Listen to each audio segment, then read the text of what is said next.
His skin looked like it had been peeled off and sewn back on wrong, because that was exactly what had happened, 1,000 times, maybe more.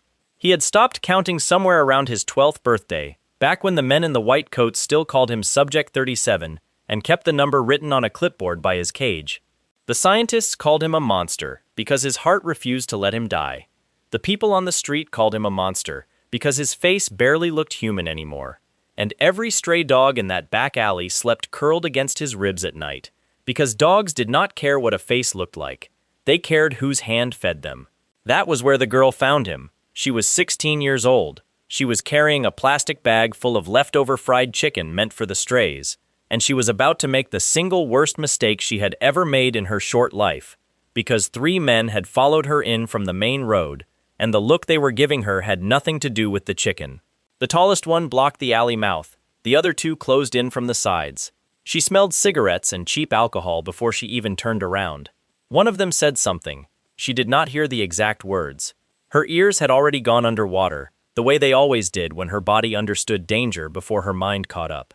She took 1 step back. Her sneakers slid on a wet patch of something dark. Her bag of chicken hit the ground with a soft, useless thud. That was when the skeleton stood up. He had been sitting behind the dumpster the entire time. He had not made a single sound. But now his shadow unfolded against the brick wall, long and jointed and wrong, and the tallest man saw it first. His cigarette dropped out of his mouth. He said 1 word, quietly. Then he ran. The other 2 turned to see what he had seen, and their bodies made the decision before their brains did. They ran too.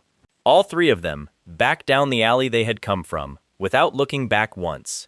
The girl finally turned around. She saw him, and she ran too. She made it about 40 steps before she stopped. Her name was Song Hee-ji. Later on, she would tell people that she stopped running because she felt guilty. That was a lie, she told herself. The truth was that she stopped because her legs simply refused to keep moving, and when she turned back toward the alley, she saw the skeleton crouch down again, very carefully picking up her spilled bag of fried chicken and setting it upright on the concrete, 1 piece at a time, so the dogs could still eat it. That was the moment her life changed. She just did not know it yet. His name was Kim Jio, and he was 17 years old, and he had been dying for a living since he was 7. The world he lived in was almost exactly the same as any other world, except for one detail. Once in every few 100,000 people, a child was born with a mutant heart. That heart gave the child a power. Some of them could freeze water with a touch. Some of them could talk to bees. Some of them could turn their skin into stone. And one of them, only one, had been born with a heart that refused to accept the concept of death. That was Gio. They had found him when he was 7 years old, after a car accident that should have killed him 3 times over and did not even bruise his ribs. 2 men in a black van had shown up at the hospital that same night. His mother was told he was being taken for further testing. His mother was told she would see him again in a week. His mother was told a lot of things that turned out to be lies. For 10 years he lived inside a place called the Hermes Laboratory. He was not allowed a name inside that place. He was Subject 37. His body was a research budget. Every morning at 6 they injected something into his neck, drew 9 syringes of blood out of his arm, and then broke a different part of him to time how fast the pieces grew back. Bones, fingers, eyes. Once, when he was 9, they wanted to know what would happen if they put him inside a hydraulic press. He remembered that one. He remembered all of them. He escaped when he was 14. He grabbed a bag of explosives off a dead soldier and ran, and the tunnel collapsed behind him, and for a long time he thought he had killed himself doing it. He woke up in a forest 30 kilometers from the facility, with his skin still cooking off his bones. He crawled to the nearest road. He passed out in a ditch. A garbage truck driver saw him, screamed, and drove away. That was 3 years ago. For 3 years he had lived in alleys. His body only healed when he ate a lot, and he almost never ate a lot, so his face never really came back. His cheeks stayed hollow. His teeth stayed too big for his mouth. He learned how to hide. He learned which garbage bags had the good food. He learned that if you did not look at people, sometimes they did not look at you back. He learned that dogs were the only living creatures on earth who would not scream at the sight of him. And then one day a 16-year-old girl in a school uniform walked into his alley with a bag of fried chicken and did not run. She came back to him. She stood about 3 meters away, close enough that he could smell the strawberry shampoo in her hair, and far enough that he could tell she was still deciding whether to bolt. Her hands were shaking. She was pretending they were not. She said thank you. He did not answer her. He was not sure his voice still worked. He had not used it in about 11 months. She said the chicken was actually meant for the dogs, and she felt bad because dog food probably would have been better anyway, and then she laughed at her own joke and the laugh came out crooked and nervous. She crouched down. She started petting the smallest dog, a puppy the color of dirty potatoes, and the puppy climbed into her lap like it had known her its entire life. Geo watched her for a long time. He was trying to figure out if she was an angel, or a hallucination, or a trap. He had never met a real angel.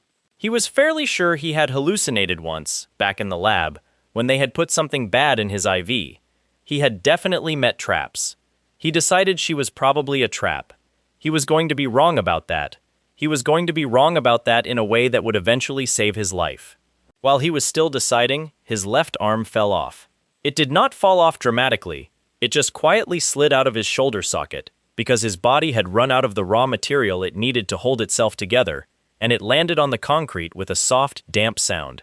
The girl looked at it. Her mouth opened. Her eyes went very round. She did not scream. She said, in a very small and very steady voice, that she was going to help him put that back on. And she did.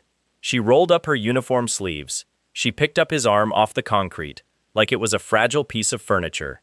She lined the joint up with the socket, and she pushed, and the flesh reached out for itself with tiny grateful hooks, and pulled the two pieces back together. She wiped her hands on her skirt afterward. She did not throw up. She did not even flinch. He stared at her. His heart, that ancient, tortured, undying mutant heart in his chest, did something it had not done since he was 7 years old. It skipped a beat. Then it started beating harder than it ever had in his life. He did not know what that meant. He did not have the words for it. Nobody had ever taught him the words for it. All he knew was that something warm had just moved through his body, and it had come from her, and it had felt better than food, and better than sleep, and better than the moment 3 years ago when he had first breathed outside air. She told him her name was Hiji. She told him she would be back tomorrow with more food. She told him he was going to be okay, and that night, for the first time in 10 years, Kim Geo ran away from someone not because he was scared of them, but because he was scared of what would happen to them if he stayed. He did not get very far. He ran until sunrise. He crossed 3 districts.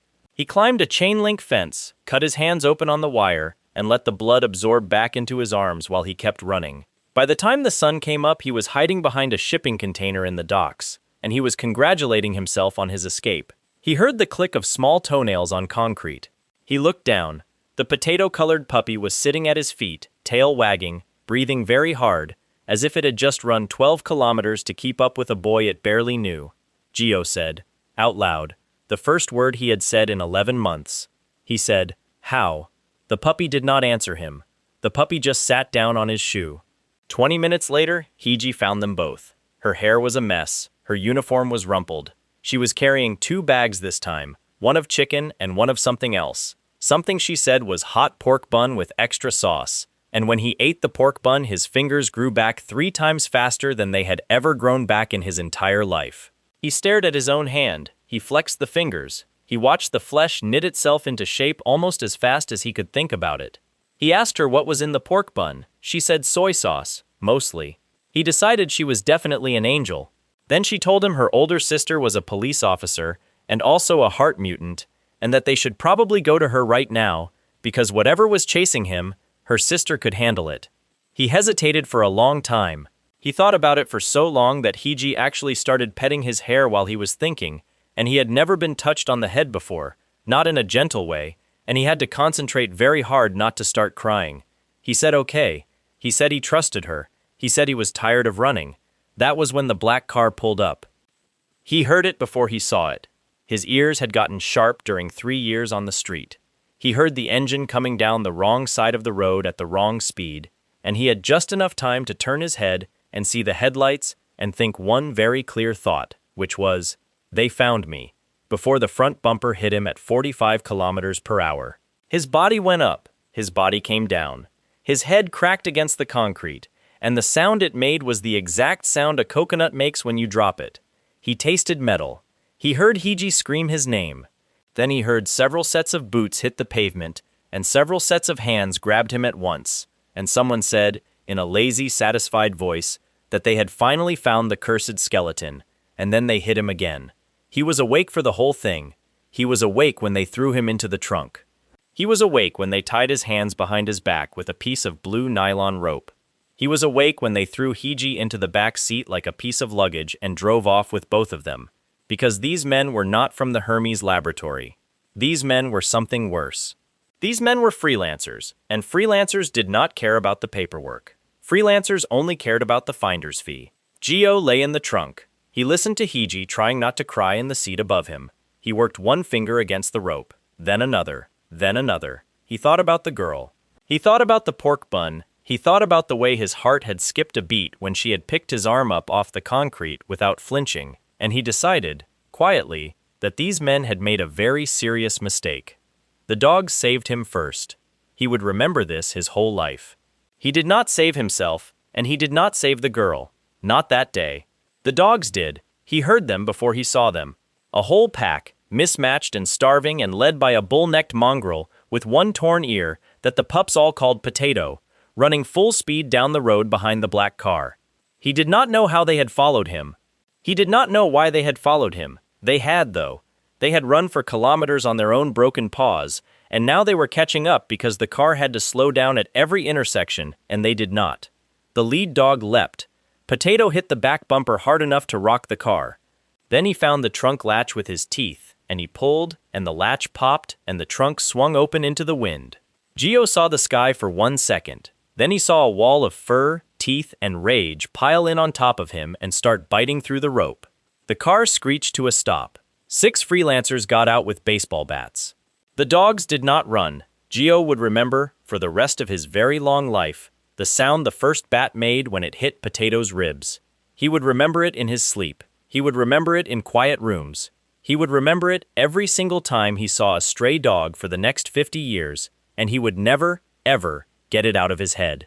He crawled out of the trunk. His legs did not work yet. His body had not healed from the car impact. He dragged himself across the asphalt with his elbows, toward the fight, toward the dogs, toward the growing puddle of blood that was already spreading across the road. The freelancers laughed. They said the mutts had gone crazy. They said it was not even feeding time. They kept swinging. By the time Gio reached the puddle of blood, 3 of the dogs were already dead.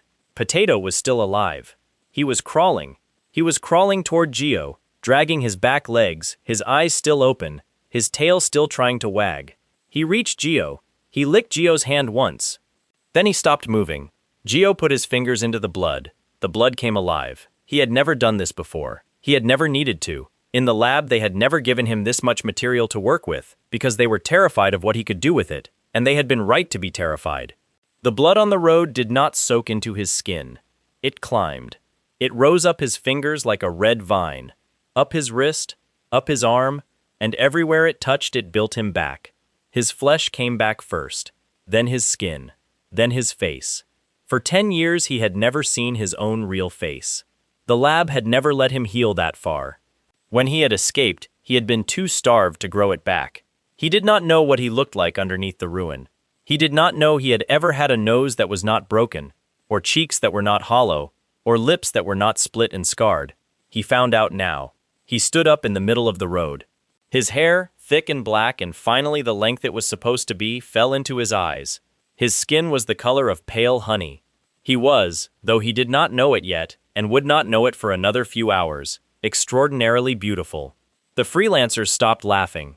Gio looked at the man who had killed Potato. He said very quietly that he knew the most painful way for a person to die. He said he would only spare the one who told him where they had taken Hiji. They all told him. He killed the first one with his bare hand. He did not want to. He had never killed anyone before. But the first freelancer, the one holding the bloody bat, decided to be brave, and he charged, and Gio caught him by the front of his shirt and lifted him off the ground and threw him. The man traveled about 11 meters through the air. He hit the side of the black car. He went through the door. Through the door, not against it. His face embedded itself in the metalwork of the far side.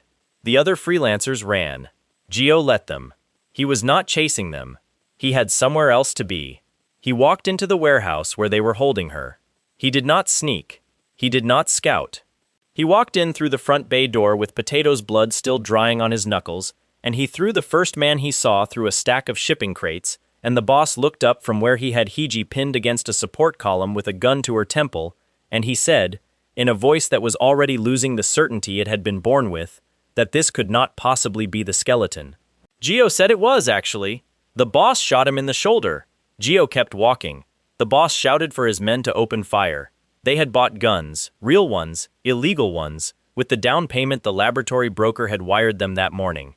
They had bought enough guns to kill an elephant. They emptied every single one of them into Geo's chest and stomach and legs, and Geo staggered, and Geo fell, and Geo pressed his hand into the growing puddle of his own blood on the warehouse floor, and Geo absorbed it back. He stood up. He said very calmly that bullets from ordinary guns did not really hurt. He said he could do this all day. The freelancers realized, one by one, in the space of about 2 seconds, that they had brought a rope to a wildfire. They tried to run. Geo did not let them run this time. He moved through the warehouse like something wound too tight, breaking arms at the elbow, breaking jaws at the hinge, throwing grown men through walls made of corrugated steel like the walls were made of paper. By the time he reached the boss, there was no one left standing. The boss dropped his gun. The boss dropped to his knees. The boss said he would do anything at all, if Geo would just spare him. Geo thought about Potato. He thought about the way Potato had tried to wag his tail while he was dying. He thought about it for exactly 1 full second. Then he punched the boss's head into the concrete floor. He punched it again.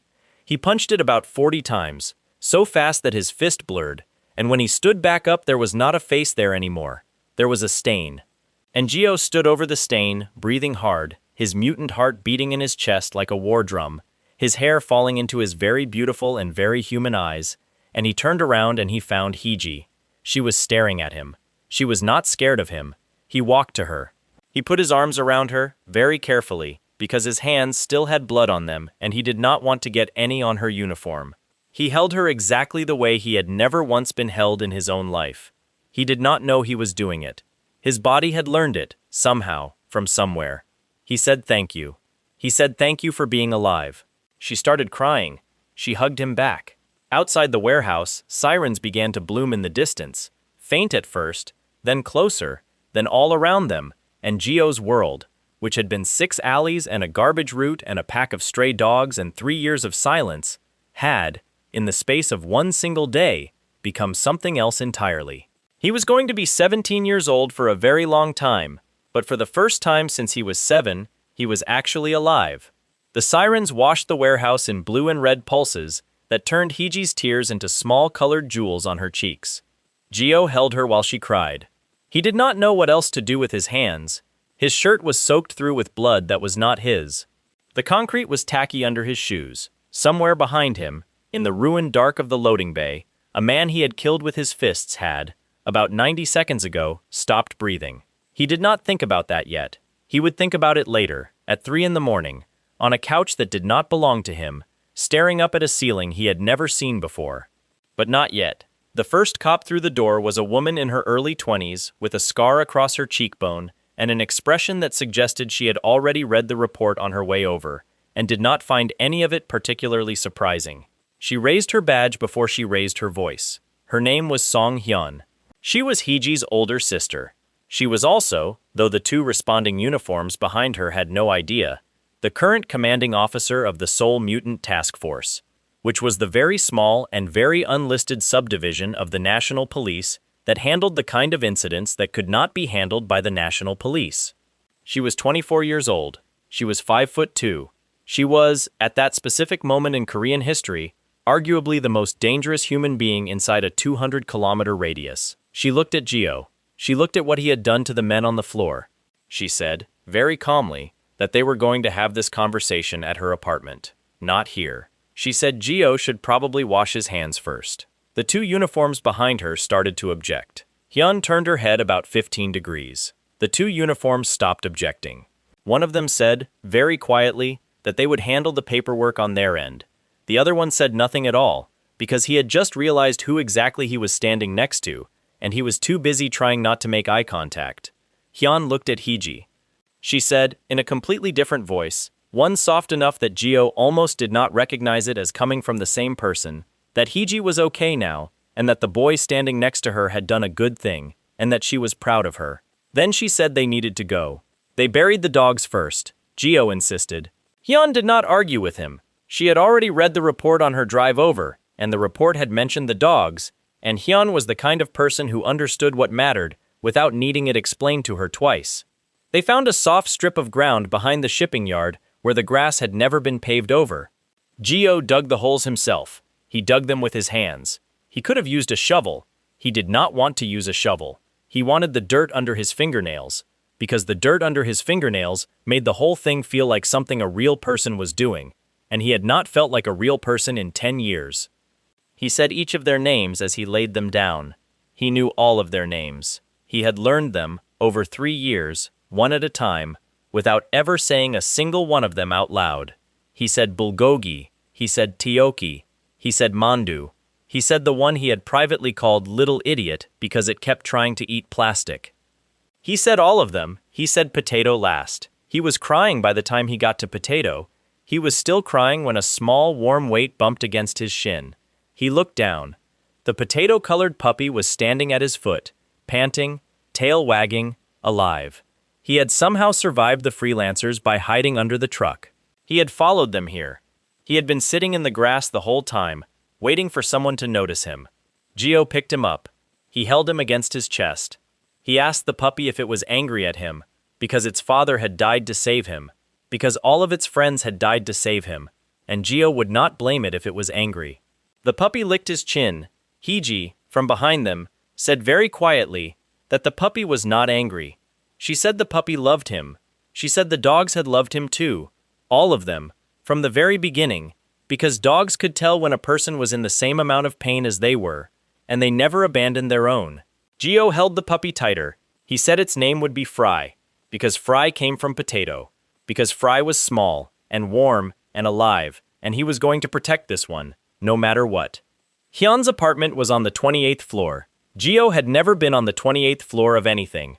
The elevator alone almost made him sit down on the carpet. He had never been inside an elevator before. He had seen them on television, back in the observation room at the lab, where the scientists sometimes forgot to switch off the small screen mounted in the corner. He knew what they were.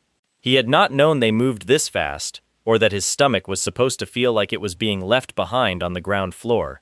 Hiji held his elbow the whole way up. She did not say anything about it. She just held on. The apartment itself had windows on 2 sides. The city was on the other side of the windows, spread out in the dark like someone had spilled a bucket of stars sideways. Gio walked into the living room and immediately stopped, because there was another skeleton standing directly in front of him. He stared at it. The skeleton stared back. He raised his right hand very slowly. The skeleton raised its right hand very slowly. He realized what he was looking at. He had never, in his entire life, seen a full-length mirror. There had been mirrors in the lab, small ones, over the sinks in the observation room. He had learned young not to look at those. But he had never once, in 17 years of being alive, seen his entire body reflected back at him at the same time. He was not a skeleton anymore. He was staring at a boy his own age. The boy in the mirror had thick black hair that fell into his eyes. The boy in the mirror had cheeks. The boy in the mirror had lips that were the right shape, and a nose that was straight, and eyes that were, though Gio did not have a word for it yet, very large and very dark and, objectively, striking. The boy in the mirror was, and Gio genuinely could not process this piece of information, beautiful. He reached up, he touched his own cheek. The boy in the mirror did the same thing. Behind him, Hiji made a small choked sound. When Gio turned around, he saw that she was covering her mouth with both hands, and that her eyes had gone very shiny.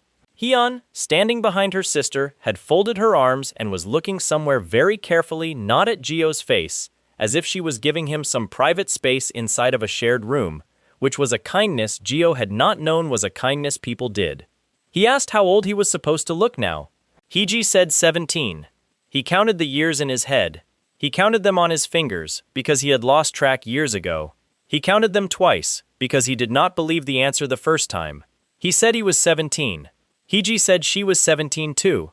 He said, very softly, that he had not known. He said he had thought he was much older, because that was what all the men had called him. back in the lab. They had called him old. They had called him a burden. He had believed them, because when you look like a skeleton for 10 years, you stop being sure of anything about your own body. Hiji said he was 17, and he was safe, and he was in her house, and she was going to feed him, and he was going to eat. She said it like it was a law. He decided he believed her. Dinner was the strangest meal of his life. Hiji had prepared what she called a special recipe, which turned out to be marinated beef, strawberries, and tangerines, all mixed into a single bowl, which she had learned about from a cooking website that Gio was fairly sure had been trolling her. Hyun looked at it for a long time. Hyun then ate it without commenting, because Hyun had noticed how carefully her little sister had arranged the tangerine slices around the edge of the bowl. Gio ate 3 bowls. He said it was the best food he had ever tasted. He was not lying. He also did not have a lot of comparison data. Fry ate half a bowl of proper dog food off a small plate in the corner, and then wandered over and fell asleep on Gio's foot. Hyun watched Gio watching Fry. She said, in a voice that was almost gentle, that Gio would sleep on the couch tonight. She said she was going to write out a list of rules for the fridge in the morning. She said the rules would be non-negotiable. She said Hiji's bedroom was strictly off-limits. She said breaking any rule would result in consequences she would not describe in detail but that he would find deeply memorable. Gio nodded. He said he understood. Hiji said her sister was being dramatic. Hyun said her sister was 17 years old and was not qualified to know what dramatic was. Then Hyun went to bed, because she had been awake for 31 hours, and Hiji went to her room to do homework, and Gio sat on the couch in a stranger's apartment, with a puppy on his foot, and a full stomach, and, though he did not know the word for it, the closest thing he had ever felt to peace. He did not sleep. He watched the ceiling for a while. He watched the city through the window for a while. Around 3 in the morning he thought, for the first time that night, about the man he had killed in the warehouse, about the sound the face had made against the concrete, about how he had not stopped when he could have stopped. He decided he did not regret it. He decided he probably should have. He decided he did not. He also decided, lying there in the dark with Fry's small warm ribs rising and falling against his ankle, that he was going to save every single friend he had left behind inside the Hermes laboratory. Every one of them. No matter what it took. He fell asleep making that promise to the ceiling. The ceiling did not answer him, but somewhere else in the city, 3 floors underground, in a filing room only 4 people had the key to, a folder marked Subject 37, Status, Deceased, was about to be pulled off a shelf and marked, in fresh red ink, Alive. He almost lost Fry within the first 8 hours of owning him. The puppy scratched at the door at 7 in the morning. Hiji, who was already dressed for school, said Fry was bored and needed to go for a walk. She said she would put a leash on him and take him out during her lunch break. Gio said he could do it. He said he wanted to do it. Hiji considered this. Hiji looked at his face, which was the new face, the beautiful face, the face nobody at the lab could possibly recognize on sight, and she agreed. She reminded him to keep the leash tight. She left for school. Gio kept the leash tight for approximately 4 minutes. He was busy checking that the collar was not too snug on Fry's neck, because collars had memories for him that had nothing to do with dogs, and when he looked back up, Fry was gone. He panicked in a way he had not panicked in 3 years. He searched trash cans, he searched under parked cars, he searched inside a hedge, he asked a delivery man, who backed away from him slowly, he asked an old woman with a shopping cart, who told him to try the park. He ran to the park. Fry was not at the park. Fry was, as it turned out, at a high school. Fry had followed his nose. Fry had followed his nose to Hiji, because Fry had decided, at some point during dinner the previous night, that Hiji was his other person, and that if his primary person was not going to keep him nearby, he would simply find his secondary person on his own. Gio found Fry sitting calmly in a school courtyard, watching a soccer game, being petted by 3 teenage girls. The 3 teenage girls looked up. Gio froze. The 3 teenage girls looked at his face for slightly longer than 3 teenage girls normally look at a boy's face. One of them, a girl named Minjung, asked for his social media.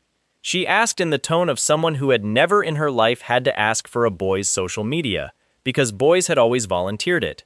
Gio said he did not have social media. Minjung asked if he was new. Gio, who had never been new to anything except being alive, said yes, technically. He picked Fry up. He apologized to Fry, out loud, for losing him. He promised Fry, out loud, that it would not happen again. Across the courtyard, a boy holding a soccer ball watched all of this. The boy holding the soccer ball had been trying to get Minjung's attention for approximately 4 months. The boy holding the soccer ball did not appreciate the current developments. The boy kicked the soccer ball with all his strength. The boy kicked it at Gio's face. Gio, who was still holding Fry, saw the ball coming.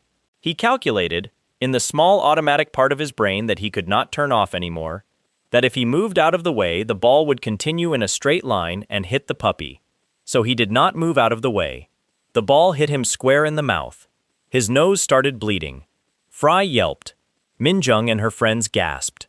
The boy who had kicked the ball, whose name was Taegu, and who was about to become extremely important to Gio's life in ways he could not yet imagine, jogged over with an apologetic expression that was 90% theater and 10% genuine confusion about why the new kid had not just dodged.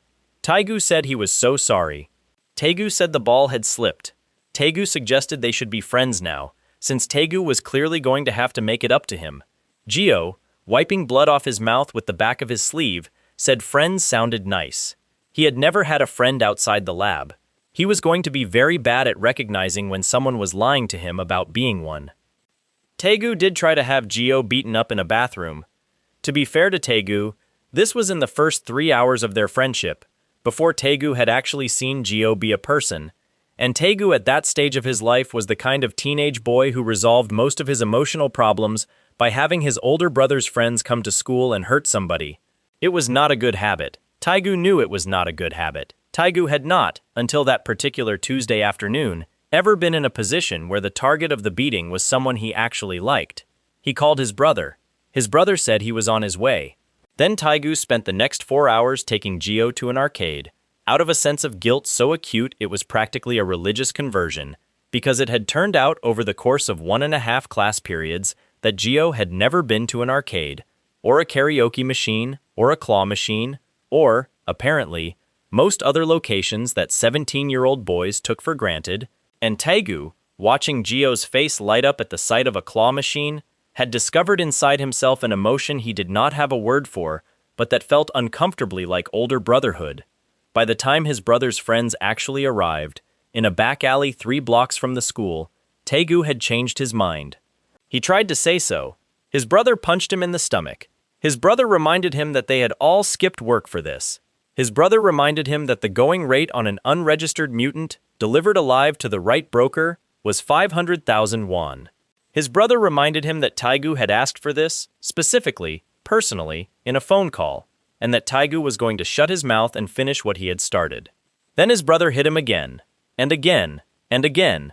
Taegu curled up on the ground. He thought about the arcade. He thought about the way Gio had celebrated getting a doll out of the claw machine, celebrated it like he had won an Olympic medal, celebrated it like nobody had ever given him a small stuffed animal before, which, Taegu had realized about 6 seconds later, was probably true. Taegu, curled up on the ground, taking his brother's boot in the ribs, decided he did not deserve to have Gio as a friend. He was, at that particular moment, correct about that. But he was about to get a second chance he had not earned, because Gio walked into the alley. He walked into the alley because Fry had led him there.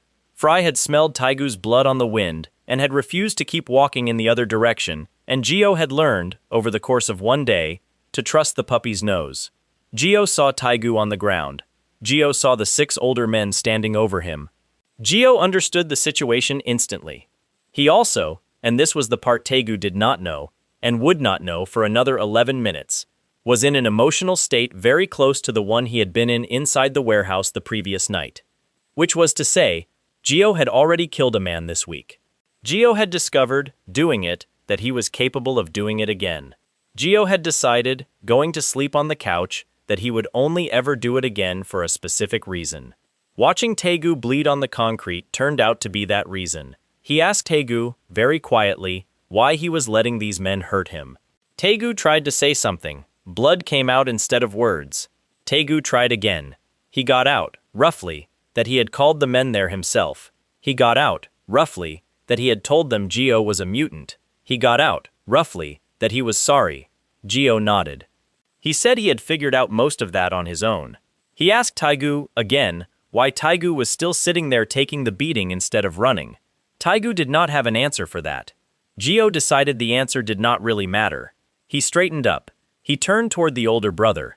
He said, in the voice he had used with the boss in the warehouse the previous night, that these men had, without knowing it, made a very serious mistake. The oldest brother laughed at him. The oldest brother had never seen Gio move. That was corrected, in the next 3 seconds, at a very high volume. Sirens ended his day the same way they had ended his previous day. By the time the police arrived, Hiji was already there. She had followed Gio at a distance, because Hyun had told her to follow him, because Hyun had suspected something like this would happen on his first day at school. Hiji had a phone. Hiji had a sister with a very specific rank. The sister had a number that made local officers stop asking questions. The oldest brother spent that night in a holding cell. His 5 friends spent it in a hospital. Taegu spent it sitting on a curb outside the alley, with a bag of ice pressed against his face, listening to Gio explain, very seriously, that friends did not sell each other to brokers, but that friends also did not necessarily have to stop being friends just because one of them had temporarily forgotten the first rule. Taegu started crying. He apologized about 18 times. Gio, who did not know what to do when other people cried at him, patted Taegu on the shoulder and gave him a puppy training pad to wipe his face with, because that was the only tissue-shaped object he had access to. Taegu laughed while he was still crying. It was a wet, ugly sound. It was also the first genuine laugh Taegu had produced in several months. Somewhere above them, a car door closed softly. Hyun walked out of the shadows of the alley wall, hands in her coat pockets, and she looked down at both of them, and she said, in her flat and completely unreadable voice, that Gio needed to come with her, because there was a person he needed to meet. She said the person was not from the laboratory. She said the person was from the person's past. Gio asked what she meant. Hyun said his name was Lee Chae-won. Gio stopped breathing for approximately 4 seconds. Then he said, very softly, that he had thought Chae-won was dead. Hyun said that was interesting, because Chae-won had thought the same thing about him. The diner Chae-won worked at had a red neon sign in the window and a menu that leaned heavily on things served with fries. Gio stood outside the glass for a long time before he went in, because Chae-won was visible behind the counter from the street, and Gio wanted a few seconds to just look at him first. Chae-won was making a hamburger. He was making it with the kind of theatrical flair that suggested he had been making them for a paying audience for at least a year. He tossed the bun over his shoulder. He caught it behind his back. He flipped the patty in the air with a spatula and let it come down exactly onto the cheese. A small crowd of teenage girls at the counter were, collectively, losing their minds. He was 17 years old. He was tall now. He had grown into his cheekbones. The last time Gio had seen him, Chae-won had been a scrawny 12-year-old with a fever, drawing pictures of swords onto the wall of his cell with the corner of a smuggled crayon. Gio walked in. Chae-won looked up. For 1 full second, both of them were 12 again, standing in a corridor with fluorescent lights, and a dozen other children hiding behind them, and a wall of soldiers between them and an exit. Then Chae-won threw a knife at Gio's head. It was fast, and it was real, and Gio, who had gotten better at reading a person's shoulder before the shoulder moved, tilted his head about 6 centimeters. The knife went past his ear. It stuck into the doorframe behind him. It kept vibrating. The teenage girls at the counter did not notice because Chae-won had also, in the same motion, spun the spatula in his hand and slid a completed hamburger onto a plate in front of them, and the girls' eyes had followed the burger.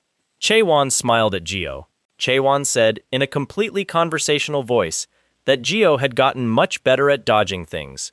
Gio said Chae-won had gotten much better at throwing them.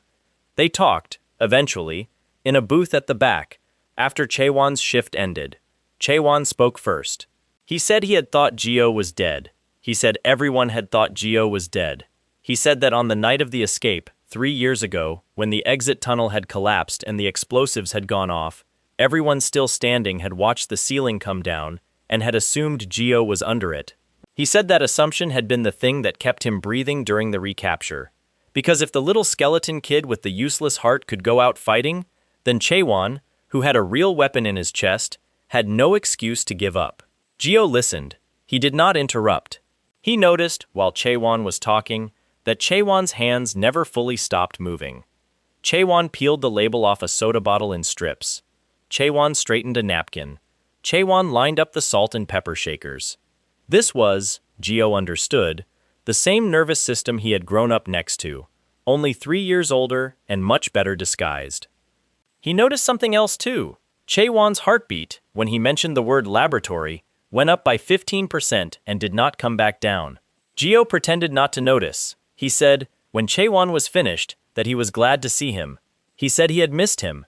He said he had a girl he wanted Chaewon to meet, and a boy he wanted Chaewon to meet, and that maybe all 4 of them could get burgers together, on the house, if Chaewon was still the manager. Chaewon laughed. He said Geo was still a soft touch. He said of course they could get burgers. Then Chaewon leaned across the table, dropped his voice, and said he had a piece of business he wanted Geo's help with. He said he had been tracking a broker. He said the broker was one of the men responsible for hunting escaped mutants and selling them back to the laboratory. He said the broker was going to be at a metal factory the next night, and that Chaewon had a plan to take him alive, but that the broker was strong enough that Chaewon could not do it by himself. He said, extending his fist across the table, that he needed a partner. Geo bumped his fist against Chaewon's. He did not tell Chaewon that his heart rate had gone up again during the word broker. He decided he would find out why on his own. Hyun told him not to go. She told him not to go in her flat, unreadable, 5'2" voice that could freeze a room of grown men. She said the meeting was almost certainly a trap.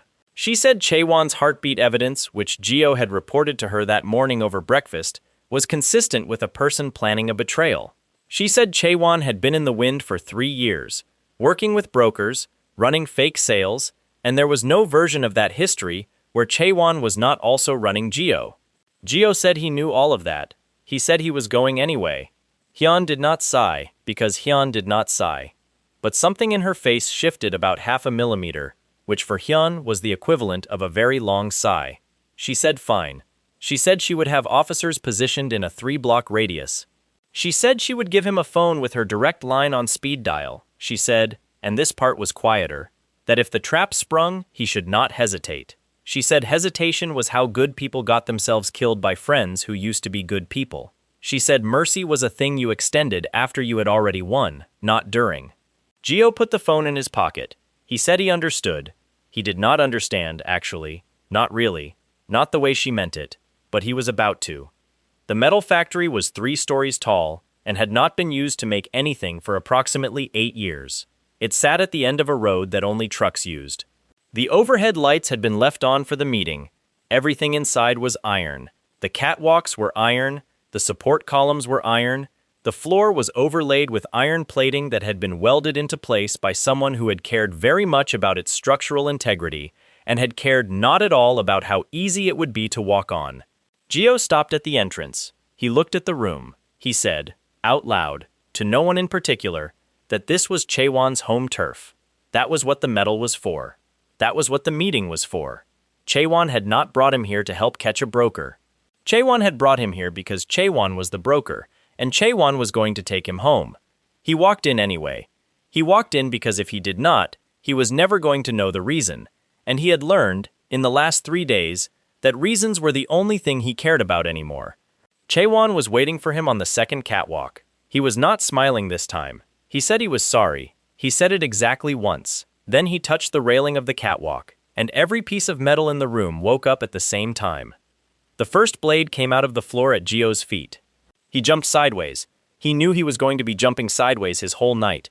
Chaewon's heart, the sword heart, was one of the fastest, cleanest, most economical mutations the laboratory had ever documented, and Chaewon had been 3 years alone with it, and Chaewon had gotten very good.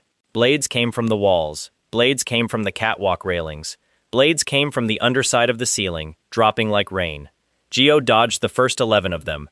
Number 12 caught him across the ribs. Number 13 took a piece out of his shoulder. Number 14 would have taken his throat, but he got his forearm up in time, and his forearm came off at the elbow, and he watched it hit the ground and roll under a piece of machinery, and he thought, with an almost detached calm, that he really needed to eat more consistently. He put his hand on the floor. Not his missing hand. The other one. The blood he had already spilled came up his fingers like the blood in the road had come up his fingers 3 nights ago. It rebuilt his forearm from the wrist out. It went faster this time. It went faster because he had done it before, and because he had eaten a hamburger and 2 orders of fries less than 12 hours ago, and because he was, without either of them fully understanding it yet, getting stronger every time he did this. Chaewon watched the arm grow back. Chaewon's face did something Geo had not seen it do since they were 9 years old. It flinched.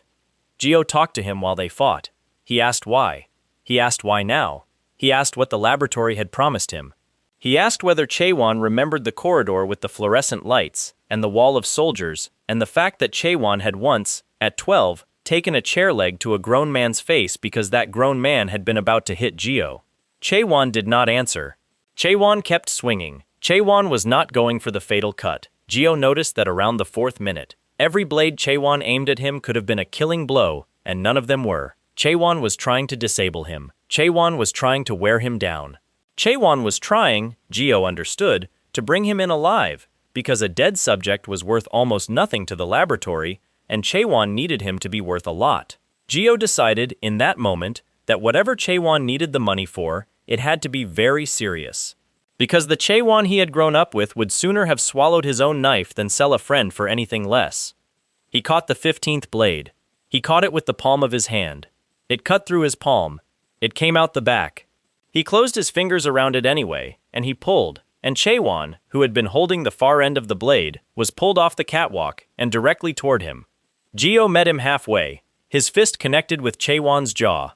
Chaewon went sideways into a support column. The support column dented. Chaewon slid down it, coughing blood, and Geo, one hand still bleeding, dropped down onto the plating in front of him and grabbed him by the collar and said, very quietly, that he was going to give Chaewon one chance to tell him why. Chaewon looked up at him. His mouth was full of blood. He said thickly that Geo should just hit him again.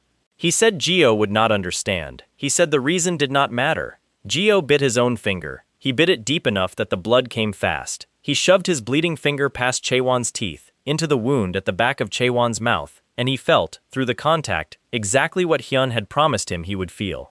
He felt the other boy's heartbeat, big and jagged and irregular, and he felt the terror stacked on top of it, and he felt something else underneath, something older, something that was not about him at all. He pulled back. He said her name before he even knew he knew it. He said, out loud, Chaeyeon. Chaewon stopped breathing. Her name was Lee Chaeyeon. She was 15 years old. She had been 6 when Chaewon had been taken. She had grown up alone in a small apartment on the outskirts of Seoul, with parents who were slowly dying of grief, and then, actually, of grief. Both of them had passed away within a year of each other, when Chaeyeon had been 11, from what the death certificates had listed as heart failure. Neither of them had lived long enough to know that their son was still alive. Chaeyeon had been in a wheelchair since the car accident that had taken their mother. Chaeyeon had needed medication every day. She had needed physical therapy twice a week. She had needed a home that was hers. Chaewon, when he had escaped the laboratory 3 years ago, had walked straight to that apartment, put his sister into his arms, and promised her that he would take care of her forever. The laboratory had shown up at his door 6 months later. They had not tried to take him. They had offered him a salary. They had offered him an identity. They had offered him a therapist for his sister, and an apartment with wheelchair access and enough money that Chaeyeon would never have to worry about anything, ever, for the rest of her life. They had only asked him for one thing in return.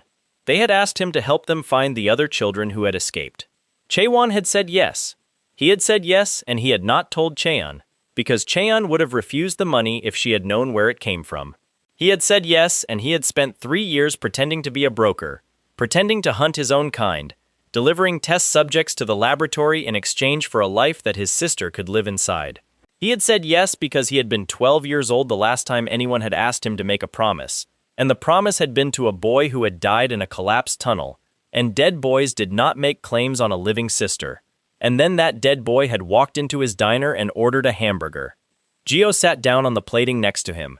He did not say anything for a long time. The blades, all of them, all across the room, sank slowly back into the metal they had come from, because Chaewon was no longer paying attention to them.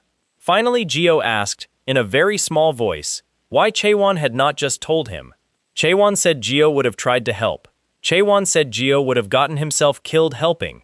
Chaewon said, and this part came out sideways, that he had spent 3 years learning how to look at a mutant across a table and see money instead of a person, and that the day Gio had walked into the diner, all of that work had come apart in about 4 seconds, and he had panicked, and he had chosen the plan he already had over the friend he had just gotten back.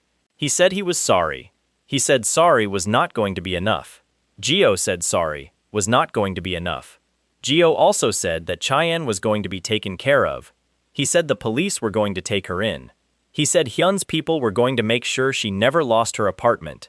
He said Hyun's people were going to make sure her medication kept arriving. He said that all Chaewon had to do was tell them everything, every name, every broker, every drop point, every officer on the laboratory's payroll, and then Chaewon could serve his time and know his sister was safe. Chaewon started crying. He nodded. He said okay. The officers came in through the front. They did not need to break anything down, because Gio walked out and unlocked the doors for them. Hyun herself took Chaewon out. She did it quietly. She did not put a hand on his shoulder, because Hyun did not touch prisoners, but the 2 uniforms who did handle him did it the way Hyun had trained them to do it, which was without any of the small, ugly liberties that officers usually took with people in handcuffs. Chaewon looked back once as they walked him past Gio. He raised his cuffed hand slightly. He made a fist. Gio bumped his own fist against it. He said very quietly that the burger had been really good. Chaewon smiled. He said he would make Gio another one when he got out. Gio slept for 11 hours after that. He slept on the couch. Fry slept on his chest. Hee-ji covered him with the same thick blanket her sister had put out for him on the first night. He did not dream. He would find out later that his body used sleep the way it used blood, to rebuild things that were not just physical, and that 10 hours of that specific kind of sleep would carry him a lot further than any of the meals of his life so far. When he woke up, Hyun was sitting at the kitchen table. She had a folder in front of her. She said she had a new mission. She said it was going to be a strange one. She slid a photograph across the table. Gio picked it up. He looked at the face. He waited for a name to attach itself to the face. Nothing came. The man in the photograph was tall and broad and had the flat, tired eyes of someone who had spent a lot of years pretending to be someone else. He was maybe 20. He looked older. Gio said he did not recognize him. Hyun said his name was Kang Dong-young. Gio put the photograph down very carefully. He said Hyun must have the wrong file. He said the Kang Dong-young he had known had been a 9-year-old with a stutter and a soft heart and a mutation nobody in the lab had thought was worth anything. He said the Kang Dong-young he had known had cried the first time they had ordered him to break a rock and the first time he had actually managed it. He said the Kang Dong-young he had known would not, could not, would never look like the man in the photograph, because the man in the photograph looked like someone who ran a construction crew for a living. Hyun said the man in the photograph did, in fact, run a construction crew for a living. He said his company was called Hoden Construction. She said it specialized in foundations, tunnels, and deep underground work. She said its books were clean and its licenses were legitimate. She said it had, for the last 2 years, been the exclusive subcontractor for every single underground facility expansion the Hermes Laboratory had commissioned inside the Greater Seoul metropolitan area. Gio put his hand over his mouth. He said, from behind his hand, that this meant Dong-young was doing what Chaewon had been doing. Hyun said yes. She said with one important difference. She said Chaewon had been selling 1 mutant at a time. She said Dong-young had been building the laboratory a new dungeon. Taegu came with him to the construction site. Gio had tried to leave him at home. Taegu had refused. Taegu had informed Gio that they were friends now, in an official capacity, and that friends did not let friends infiltrate their childhood traumas alone. Taegu had also pointed out that a construction site was going to be a lot easier to infiltrate if there were 2 of them, because one 17-year-old showing up looking for work would be suspicious, and 2 17-year-olds showing up looking for work would just look like 2 17-year-olds looking for work. And Gio had not been able to argue with that. Hee-ji had insisted on coming as far as the front gate, at which point Hyun had physically extracted her from the passenger seat and driven her home. The site foreman took one look at Gio and Taegu and told them to get lost. Then Gio lifted 160 kilograms of cement bags onto his back and walked them across the site in under 2 minutes, and the site foreman changed his mind.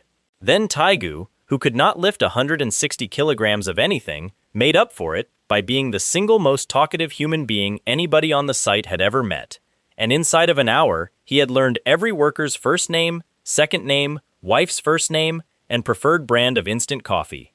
By lunch, they knew where Dong-young's office was. By afternoon, an accident happened. A live power cable snapped loose from an anchor point and came whipping across the yard toward an older worker named Song. Geo, who was closer, put his own body between Song and the cable. He absorbed the full discharge without flinching. He kept his face carefully arranged as though he was pretending it did not hurt, because if he had let his face show what his body had actually felt, which was almost nothing, it would have given away everything. The workers thought he was brave. The workers thought he had gotten lucky. The workers, from that moment on, decided Geo and Taegu were fine and could stay. That night, Dong-young came down from his office to inspect the site personally. He saw Geo. He recognized him instantly because Geo's face had rebuilt itself, but Geo's eyes had not changed at all since he was 7 years old. He did not react. He did not blink. He did not tighten his jaw. He simply asked if the new kid would like a job in his personal office, starting tomorrow morning at 5 a.m. Geo said yes.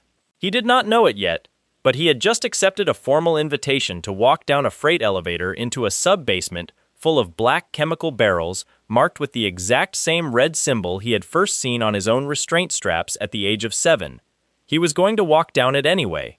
He was going to walk down it because that was where the answers were, and because Kang Dong-young, whatever he had become, had once been a 9-year-old with a stutter who cried when he broke a rock, and Geo was not willing to write him off until he had heard, from the man's own mouth, what he had turned into. The freight elevator was the oldest thing Geo had touched in 3 days. It smelled like grease and rust and the kind of cold sweat that industrial equipment develops after 20 years of underground work.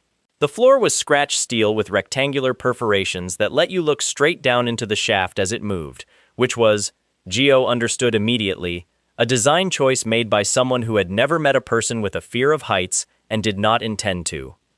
Dong-young stood beside him, hands in his pockets, watching the numbers count down. He did not look at Geo. He did not need to. He said, into the space between them, that everything Geo was about to see was a company secret. He said the standard consequences applied to breaches of company secrets, and that Geo should assume those consequences were more severe than the ones printed in the employee handbook. He said this in the exact tone of voice a 9-year-old boy in a laboratory had once used to explain to Geo that if he did not eat the dry rice they had given him, the guards would break his fingers, one at a time, until he changed his mind. The elevator stopped. The doors opened. Geo walked out into a corridor that continued for approximately 400 meters, straight and level, lit at intervals by caged yellow bulbs. The corridor did not appear on any construction blueprint that had ever been filed with the city planning office. The corridor did not appear on any construction blueprint that had ever been filed anywhere. Dong-young told him his job for the day was to move barrels.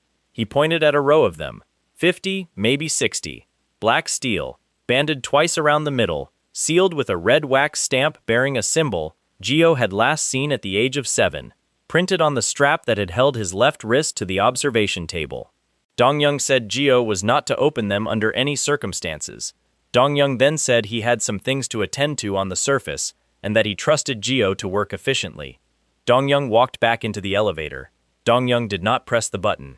The elevator stayed where it was, doors closed, 1 floor beneath the surface of the earth, with Dong-young inside it and Geo outside it, and Geo understood, with a very specific and very familiar cold in the pit of his stomach, that he had walked into exactly the trap his sister had told him to expect. He opened the first barrel anyway. He put his hand into what was inside. His arm came out looking the way his arm had looked at the age of 10, after the second worst afternoon of his entire captivity, and Geo, standing in the yellow light of a corridor that did not officially exist, understood everything. Dong-young was not selling mutants to the laboratory. Dong-young was building the laboratory a bigger room. The cameras had of course been watching him the whole time. Dong-young had watched from the elevator screen. Dong-young had watched Geo open the barrel. Dong-young had watched Geo's face when Geo's arm came apart. And Dong-young had watched Geo's face when Geo's arm rebuilt itself. Twice as fast as any regeneration Dong-young had ever seen documented in a laboratory report. Dong-young, who had been ready to sell an ordinary infiltrator, had realized in the space of 11 seconds that he was looking at something else entirely. He got on the radio. He told his men to come down. He told them the intruder's ability was regeneration.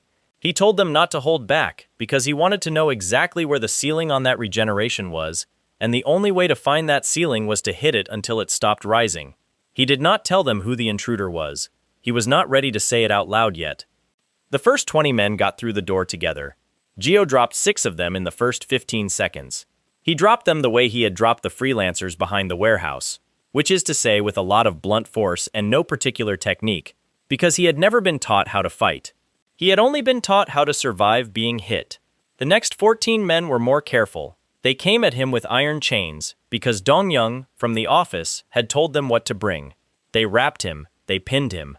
They stabbed him in the abdomen, and in the thigh, and in the base of the neck, and one of them, a man with a shaved head and a knife the length of a forearm, put the knife into Geo's stomach and left it there, twisting it, so that Geo could not regenerate around it.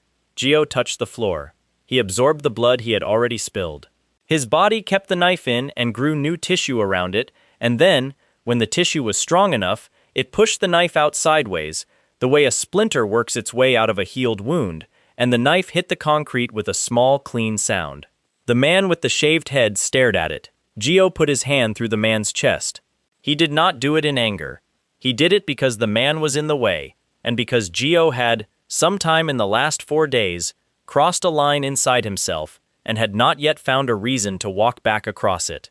He pulled his hand out. He wiped it on his own shirt. He turned to the remaining 12 men in the corridor. They ran. Dong-young came down himself after that. He came down because he had watched the corridor camera feed, and because he had realized, with the slow horror of a person who had spent years convincing himself of a specific reality, that his regeneration mutant was not just a regeneration mutant. His regeneration mutant was a boy he had known. He walked out of the elevator. His skin was already changing. He was a rock heart. His mutation was, at rest, indistinguishable from human skin. Under stress it turned to stone, layer by layer, starting at the extremities. His fists were already gray by the time he cleared the elevator doors. His forearms went next. By the time he reached the middle of the corridor, his whole upper body was granite, and he was twice the width he had been at the surface. He looked at Geo. Geo was, at that exact moment, mostly bones. He had used every drop of blood in the corridor to keep fighting. He had nothing left. His flesh was almost gone. His face was skull again, thin skin stretched over cheekbones, hollow eye sockets, the same face Heiji had first seen 4 nights ago in an alley behind a dumpster. Dong-young saw the face. Dong-young stopped walking. He said very quietly that this was not possible. He said Kim Geo had died in a tunnel 3 years ago. The skeleton said, in a voice that came out mostly bone echo, that Kim Geo had actually not died in the tunnel. Kim Geo had run out with the explosives, and Kim Geo had woken up in a forest, and Kim Geo had been walking around ever since. He said this the way he had said his name to Heiji 2 nights ago, which was to say very softly, because he was not entirely sure the person he was saying it to was going to believe him. Dong-young believed him. Dong-young's face, under the stone, did something Geo had not seen it do since they had shared a cell. It cracked. They fought anyway. Dong-young had to. Geo understood, halfway through the second exchange, that Dong-young had to. Because if Dong-young stopped and admitted, out loud, that the boy in front of him was the friend he had spent 3 years believing was dead, then the last 3 years of Dong-young's life did not have the shape Dong-young had told himself they had.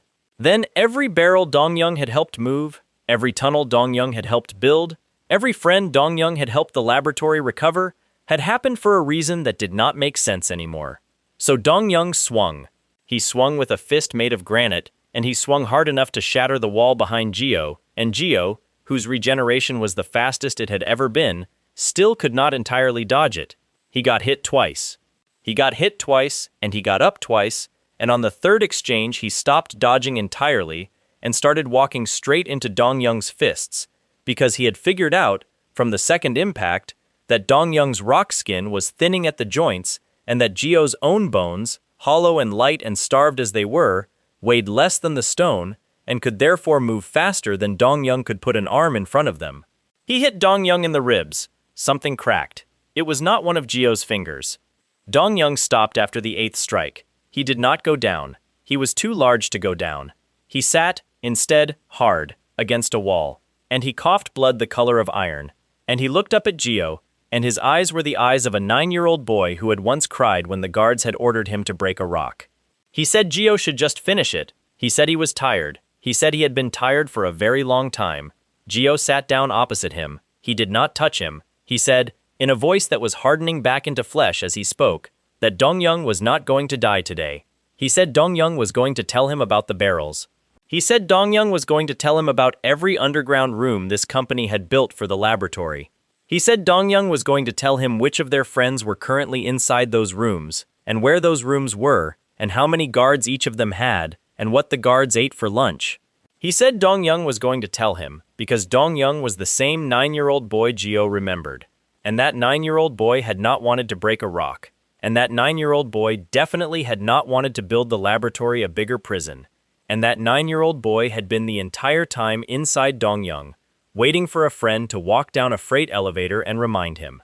Dong-young started crying. He cried the way he had cried at 9, which was silently, without moving his face, tears running down over rock that was already turning back into skin. He told Gio everything. He told him about the barrels. He told him about the tunnels. He told him about the 11 other friends the laboratory currently had in custody. He told him the name of the woman who had recruited him and the name of the man who paid her. And he told Gio about a girl named Lim Narin. He told Gio that Lim Narin was being moved the following night on a road called Silver White Road in a truck that would look like a normal cargo truck but that would be armored on the inside, and that Lim Narin was the last of their childhood friends whose location Dong-young was absolutely certain of, and that if they were going to save her, they had to do it before the truck reached its destination, because after that truck reached its destination, nobody, not even Dong-young, would know where she went. Gio said Dong-young was going to help him do it. Dong-young said he knew. He said he had been waiting for someone to make him. Hyun met them at the police substation at 3 in the morning. She did not comment on the fact that Dong-young was 6'4" and made partially of rock. She did not comment on the fact that Gio had blood on his sleeves. She did not comment on any of the choices either of them had made in the previous 11 hours, because Hyun was, above all else, a professional, and professionals did not waste time telling people they had already forgiven for things they were about to be useful for. She said they had 18 hours to plan. She said she could arrange a communications blackout on the surrounding 3 roads for a window of exactly 12 minutes. She said she could not arrange a window longer than that without alerting 3 separate government agencies she was currently attempting to keep in the dark. She said 12 minutes should be enough for 2 heart mutants and 1 very patient police officer. Gio said it would be. Dong-young said it would be, and if it was not, that was fine too, because he had spent 3 years earning what was coming to him, and he was ready for it whichever way it went. Hyun looked at him for a long moment. She said quietly that Dong-young was going to survive tomorrow, and that he was going to spend the rest of his life making up for what he had done, and that this was the harder sentence, not the easier one, and that if Dong-young had been hoping for the easier one, he could redirect that hope to a different judge. Dong-young said yes, ma'am. He said it exactly the way he had said it at 9. The convoy came down Silver White Road at 11:47 the following night. Dong-young raised a wall of stone in front of the lead truck. The lead truck plowed into it at 40 kilometers per hour and stopped very abruptly. The truck behind it plowed into that truck. The truck behind that one did not have time to stop and rammed the whole assembly forward another 3 meters. Gio landed on the roof of the middle truck. He put both hands into the seam between the roof and the wall. He pulled. The metal split. He tore a hole big enough to drop through, and he dropped through it, and he found, folded on the cargo shelf, a girl's coat with a name tag stitched into the collar, and no girl inside it. He said Dong-young's name out loud. He said the girl was not in the truck. The convoy driver, who was slumped against his shattered dashboard with a broken nose, started laughing. He said the girl had gone in a different truck an hour ago. He said the girl was already inside a temporary containment facility on the west side of the city. He said Gio had come to the wrong intersection. He said this smugly. Gio put a hand on the driver's shoulder. He absorbed a very small amount of blood from a cut on the driver's forehead, and he read the driver's heartbeat. And the driver, in the middle of laughing, discovered that he was, in fact, telling the truth about the facility, and also that Gio had already gotten the address off his heart before he had finished the sentence. Gio got out of the truck. He told Dong-young to keep the drivers alive. He told Hyun he was going to the facility now. He said this in a voice that Hyun had not heard from him before, and that Hyun did not, professionally or especially, entirely approve of, because it was the voice of a person who was no longer asking her for a permission slip.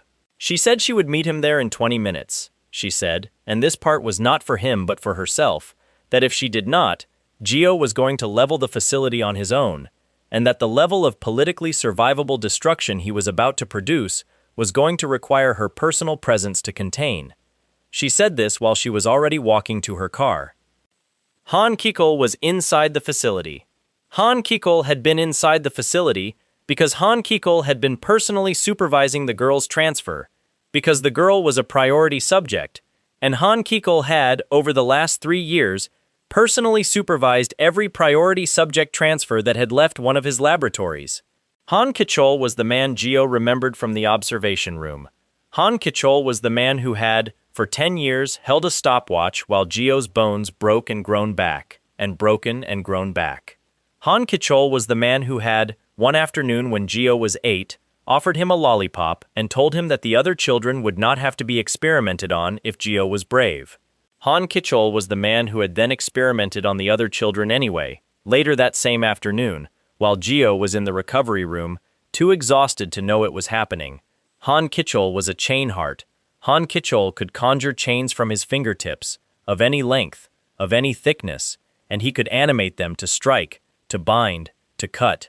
In the observation room, Han Kichol had, over 10 years, used those chains on every part of Gio's body he had wanted to test.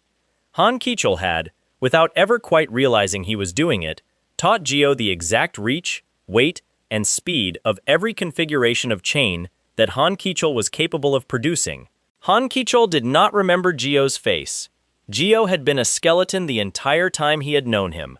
Han Kichol was about to find out what a very serious oversight that had been. The fight lasted 8 minutes. For the first 3, Han Kichol was winning. He was winning because he had underestimated the intruder, and because he had brought fresh chains, and because there was a whole squad of armored officers in the corridor firing electric harpoons at Gio's back, while the doctor's chains kept the front side of him occupied.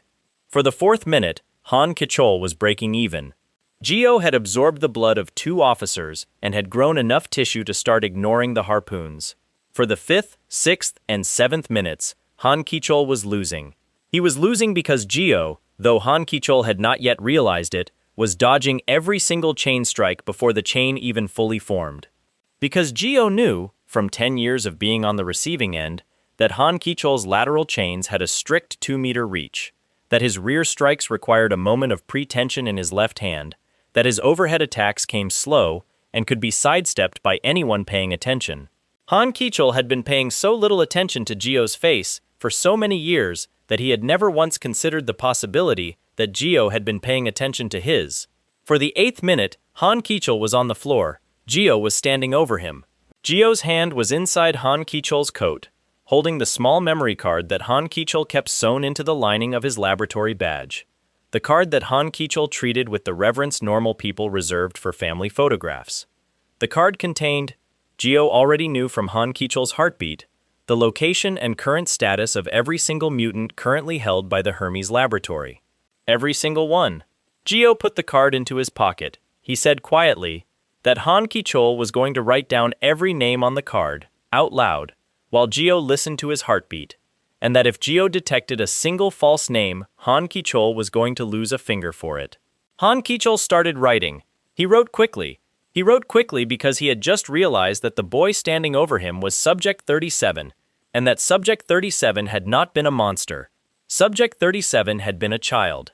Han Kichol had built a career, and a facility, and a small underground empire, on the assumption that the child on the observation table was too broken to ever remember anything past his own suffering. He had been very badly wrong about that. He wrote every name. He gave up every location. Lim Naren woke up sometime around the 5th name.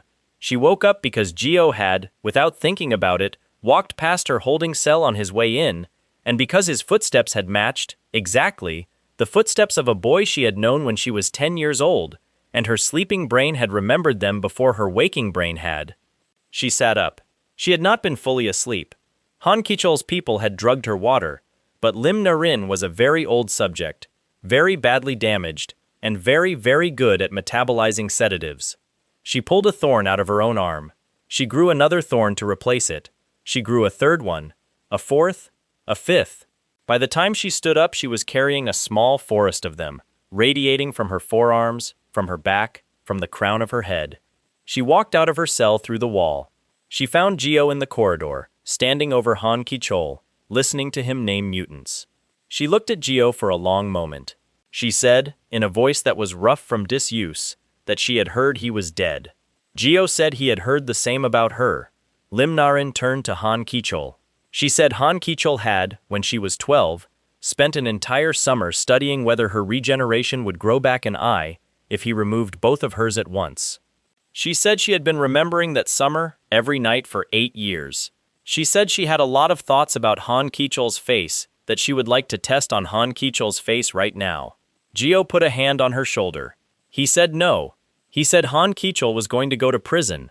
He said Heon's people were going to make sure Han Ki-chol went to a prison where mutants were held, and where mutants had, over the last several years, developed a certain amount of cultural memory about doctors who had done to them what Han Ki-chol had done to them. He said Han Ki-chol was going to live a very long time in that prison. He said the version of revenge Lim Narin was thinking about was the shorter, easier, less painful version. He said he understood that she wanted the shorter version. He said he was asking her, as a friend, to want the longer one. Lim Narin thought about this for approximately 6 seconds. Then she pulled a thorn out of her forearm and drove it, delicately, through Han Ki-chol's left hand, into the floor, so he could not stand up until the police arrived. She said the longer version was acceptable. She said it was acceptable only because Geo was asking. She let Geo walk her out. They came up out of the sub-basement at 4 in the morning. Hyun was already there, in the parking lot, with a coffee in each hand. She gave one of them to Lim Narin, who accepted it with an expression that suggested she had not been handed a hot drink by another person in a very long time, and did not entirely know what to do with the gesture.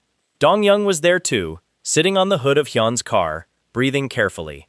Taegu was there, because Taegu had not been officially invited but had refused to be officially uninvited and had followed at a discreet distance in a taxi. Heiji was there. Heiji was there with Fry, and with a blanket, and with a thermos of soup that was, Geo would find out shortly, made partially of strawberries. She walked up to him. She did not say anything. She put the blanket around his shoulders. She put Fry into his arms. She stood on her toes and touched her forehead to his forehead, exactly the way Hyun had told her, 3 days earlier over dinner, that she was absolutely not to do, because it would set a bad example for the girl. Geo closed his eyes. Somewhere behind him, a woman he had known when they were both children was drinking coffee for the first time in 8 years. Somewhere behind him, a boy who had once tried to have him beaten up in a bathroom was crying quietly into his own sleeve, because he had spent the last 4 hours convinced Geo was going to die. Somewhere behind him, a rock-heart mutant who had spent 3 years building a prison for his own friends was, for the first time since he was 9, allowing himself to imagine that he might one day be allowed to build something else. Above him, the sky was starting to turn the specific pale gray color it turned about 20 minutes before sunrise. Geo, who had spent the last 10 years asleep in observation rooms and the last 3 years asleep in alleys, opened his eyes and looked at his first proper sunrise from a parking lot on the west side of Seoul, standing in a blanket that smelled like strawberry shampoo, holding a small potato-colored puppy that had, for reasons of its own, decided to spend the rest of its short life with him. He had 11 friends left to find. He had a memory card in his pocket that told him where every one of them was. He was going to find them. He was going to find all of them. And when he was done, he was going to burn the Hermes laboratory down to the last brick, so that the boy he had been at 7, and the girl Lim Narin had been at 12, and the 9-year-old who had cried when he was asked to break a rock, and every single child still inside every single observation room the laboratory operated, would have somewhere they could stand where the past could not reach them. Fry licked his chin. The sun came up. Geo smiled. For the first time in his very long, very short 17 years of being alive, he smiled like a person, and not like a survivor.